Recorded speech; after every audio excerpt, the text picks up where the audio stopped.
உம்மை அம்மானு கூப்பிடத்தான் ஆசை, உம்மை அம்மானு கூப்பிடவா. கருவில் என்ன காத்தது பார்த்தா அம்மானு சொல்லணும். உன் தோளில் என்னை சுமந்தத பார்த்தா அப்பானு சொல்லணும். கருவில் என்ன காத்தத பார்த்தா அப்பானு சொல்லணும். உன் தோளில் என்னை சுமந்தத பார்த்தா அப்பானு சொல்லணும். என்னை கெஞ்சுவதும் கொஞ்சுவதும் பார்த்தா அம்மானே சொல்லணும்.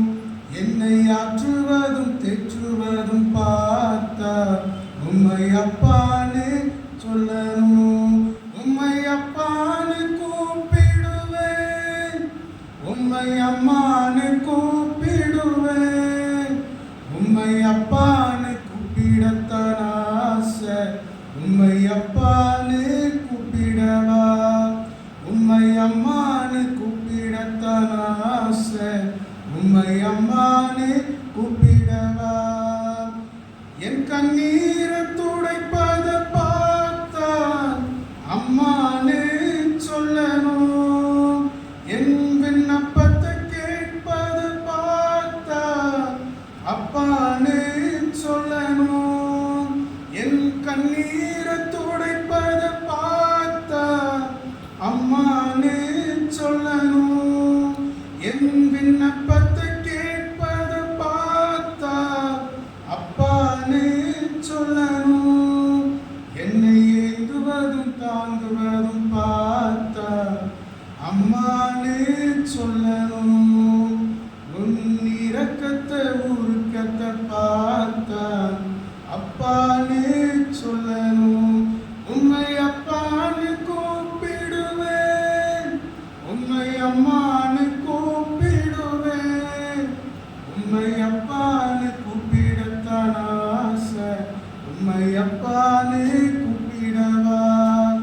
உம்மை அம்மானு கூப்பிடத்தான் ஆசை, உம்மை அம்மானு கூப்பிடவா. சங்கீதத்துல 63வது சங்கீதம் 2வது வசனத்துல வாசிக்கும் போது அதுல முதலாவது கொஞ்சம் பகுதியை எடுத்துக்கிட்டு பார்க்கும்போது, உம்மை பார்க்க ஆசையா இருந்து உமது வல்லமையையும் உமது மகிமையையும் கண்டேன்.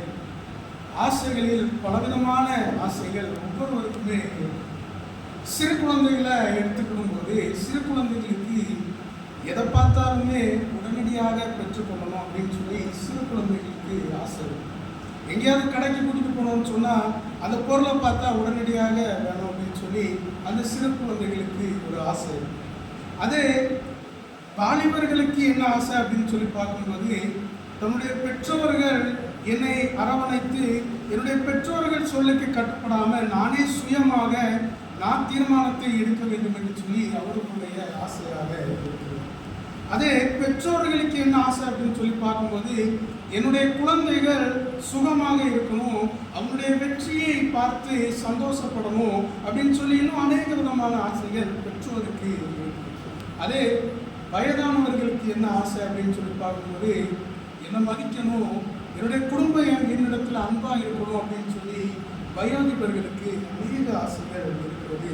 அப்போ இயேசுப்பாவுக்கு என்ன ஆசை அப்படின்னு சொல்லி பார்க்கும்போது, நாம் எல்லோரும் சுகமா இருக்கணும், நாம் எல்லோரும் ஒன்றாக இருக்கணும் அப்படின்னு சொல்லி இயேசுப்பாவுக்கு ஆசை. நாம் எல்லோரும் பரலோக ராஜ்யத்துக்கு வரணும் அப்படின்னு சொல்லி இயேசுப்பாவுக்கு ஆசையாக இருக்கிறது.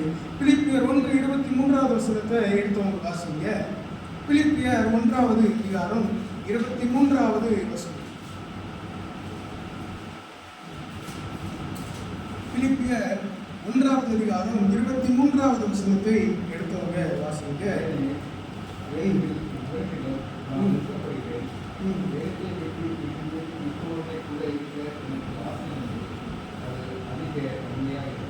அப்போஸ்தலனாகிய பவுல் சொல்லும்போது, தேகத்தை விட்டு பிரிந்து மோடு கூட இருக்க எனக்கு ஆசை, அது மிகவும் நன்றாக இருக்கும் அப்படின்னு சொல்லி அப்போஸ்தலனாகிய பவுல் சொல்கிறார். கிறிஸ்து 2வது முறை வரும்போது அவரை பார்க்க வேண்டும் என்று சொல்லி நாம் எல்லோருக்கும் ஒரு ஆசை இருக்கும். அவரோடு கூட வாழ வேண்டும் என்று சொல்லி நம்ம எல்லோருக்குமே ஆசை இருக்கும். இந்த நாளிலும் வேதாகமத்திலிருந்து 3 காரியங்களை கிறிஸ்துவை யாரெல்லாம் பார்க்க ஆசைப்பட்டாங்க அப்படின்னு சொல்லி 3 நபர்களை குறித்து இந்த நாளிலும் நாம் படிக்க போகிறோம். முதலாவது எல்லோருக்குமே தெரிந்த ரொம்பவும் பரிச்சயமான ஒரு நபர், இவர் சகேயு. இந்த சகேயு இயேசு எப்படிப்பட்டவர், அவரை நான் பார்க்க வேண்டும் என்று சொல்லி இவருக்கு ஒரு ஆசை. இந்த சகேயு யார் என்று சொல்லி பார்க்கும்போது ஆயக்காரரில் ஒருவர். இவர் ஒரு ஐஸ்வர்யவானும் கூட.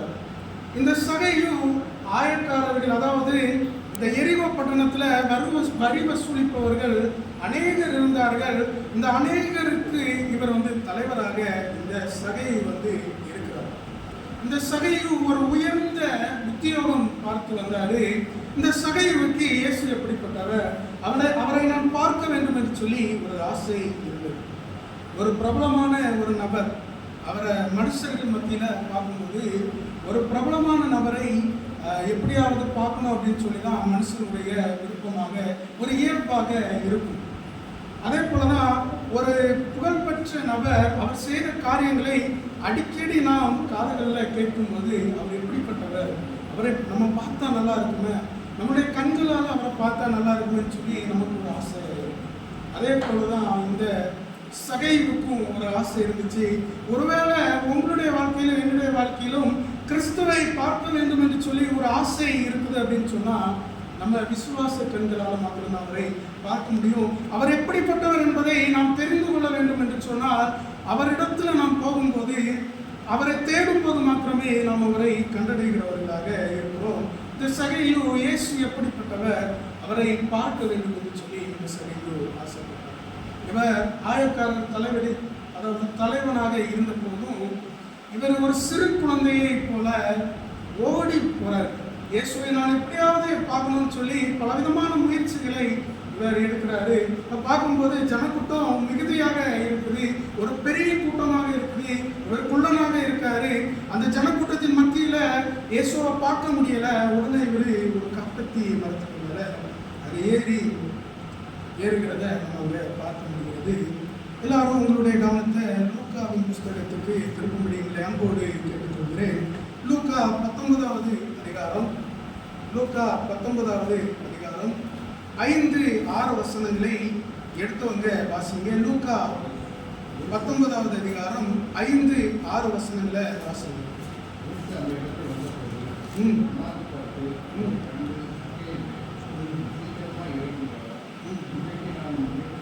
தங்குவே 6வது வசனத்தை வாசிங்க. இப்ப பார்க்கும்போது இயேசு சகேயுவை முதலாவது பார்க்கிறார்.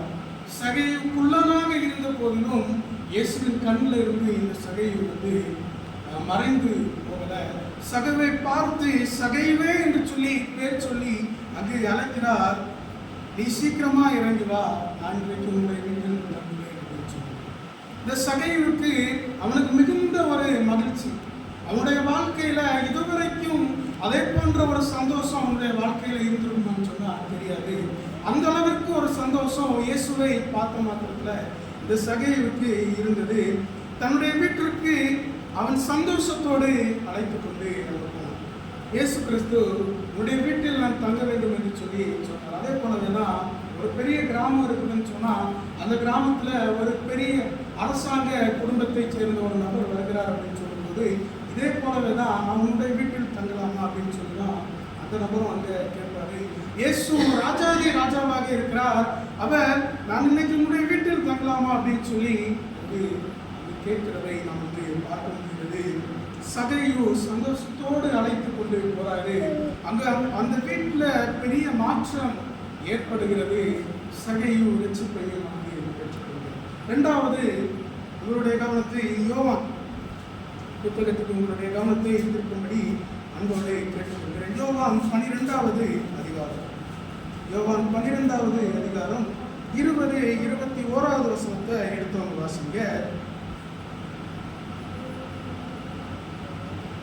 யோவான் 12வது அதிகாரம் 20-21வது வசனம். பண்டிகையில்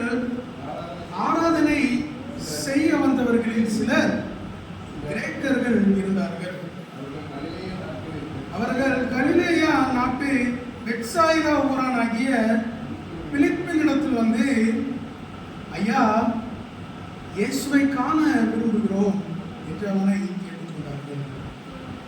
இரண்டாவது நாம் வந்து பார்க்கும்போது எருசலேம்ல பஸ்கா பண்டிகைக்கு அநேகர் அங்க வந்திருந்தாங்க. அதுல சில கிரேக்கர்கள் வந்து இயேசுவை காண விரும்புகிறத நம்ம அங்க பார்க்க முடிகிறது. இந்த கிரேக்கர்கள் இயேசுவை பார்க்க விரும்புகிறார்கள், அவரோடு கூட பேச விரும்புகிறார்கள், அவரோடு கூட ஐக்கியமாக இருக்க விரும்புகிறார்கள், அவருடைய ஆசீர்வாதங்களை பெற்றுக்கொள்ள வேண்டும் என்று சொல்லி இந்த கிரேக்கர்களுடைய விருப்பமாக இருந்தது. அவர்கள் இயேசுவை பார்க்க வேண்டும் என்று சொல்லி அவர்கள் ஆசையாக வந்தபோது அவர்கள் அதை அப்படியே அந்த ஆராதனை முடிச்சுட்டு அப்படியே போகல. அவர்கள் பார்க்கணும்னு சொல்லி எப்படி பிரயாசித்தார்களோ அந்த சகைவை போல இவர்களும் வந்து அவர்களால் எவ்வளவு முயற்சி செய்ய முடியுமோ அவ்வளவு அங்கே முயற்சி செய்கிறத நம்மளால பார்க்க முடியும். இயேசுவை பார்க்க அவர்கள் என்ன செய்ய முடியுமோ அதை செய்தார்கள். ஆராதனை செய்ய வந்த கிரேக்கர்கள் பிலிப்பின் இடத்துல வந்து ஐயா, இந்த ஐயா என்று சொல்கிற இந்த வார்த்தை வந்து ரொம்ப மரியாதைக்குரிய. இந்த பிலிப்பிற்கு இவ்வளவு மரியாதை கிடைக்குது அப்படின்னு சொன்னா இந்த பிலிப்பு இயேசுடனே கூட இருந்தவர். அதனால இந்த பிலிப்புக்கு வந்து இவ்வளவு மரியாதை வந்து கிடைக்குது. இந்த பிலிப்பு இயேசுடனே இருந்த 12 அப்போஸ்தலர்களில் ஒருவர் வந்து இருந்தவர். அதே 12வது அதிகாரத்துல 22வது வசனத்தை எடுத்தவங்க வாசிக்க. 22வது வசனம், பிலிப்பு வந்து அதை அந்திரேயாவுக்கு அறிவித்தான். பின்பு அந்திரேயாவும் பிலிப்புவும் அதை இயேசுவுக்கு அறிவித்தார்கள்.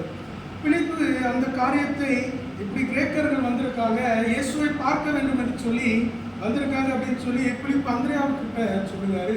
இந்த அந்திரேயாவும் அந்த 12 அப்போஸ்தலர்களில் ஒருவர். அதற்கு பிற்பாடாக 2 நபரும் சேர்ந்து இந்த காரியத்தை இயேசு இடத்துல சொல்லுகிறாங்க. 23வது வசனத்தை வாசிக்கும்போது, அப்பொழுது இயேசு அவர்களை நோக்கி, மனுஷகுமாரன் மகிமைப்படும்படியானவரே, யாரெல்லாம் இயேசுவை பார்க்க வேண்டும், அவரோடு கூட ஐக்கியமாக இருக்க வேண்டும், அவரோடு கூட நேரம் செலவழிக்க வேண்டும் என்று சொல்லி யாரெல்லாம் வராங்களோ அந்த நேரத்தில் இயேசு அவங்க மகிமைப்படுகிறவராக இருக்கிறார். இந்த சகைவை பார்க்கும்போது அவர் எப்படியாவது பார்க்கணும், எப்படியாவது அவரோடு கூட இருக்கணும் அப்படின்னு சொல்லி சகையும் ஆசைப்பட்டாரு. அவருடைய வாழ்க்கையில பெரிய மாற்றம் ஏற்படுத்தி அவர் ரட்சிப்பை பெற்றுக்கொண்டாரு. அதே போல இங்க பார்க்கும்போது அவரோடு கூட நேரம் செலவழிக்கணும் அப்படின்னு சொல்லிட்டு இந்த கிரேக்கர்கள் வருகிறத நம்ம இங்க பார்க்க முடியாது.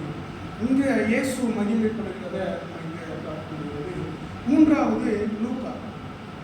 லூக்கா புத்தகத்திற்கு உங்களுடைய கவனத்தை உங்களை அன்போடு கேட்டுக்கொள்கிறேன். லூக்கா 23வது அதிகாரம் 8வது வசனத்தையும் 9வது வசனத்தையும் எடுத்தவங்க வாசிக்க.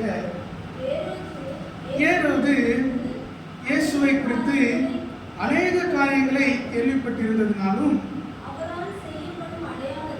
அவரால் செய்யப்படும் அடையாளத்தை பார்க்க வேண்டும் என்று விரும்பியிருந்ததினாலும்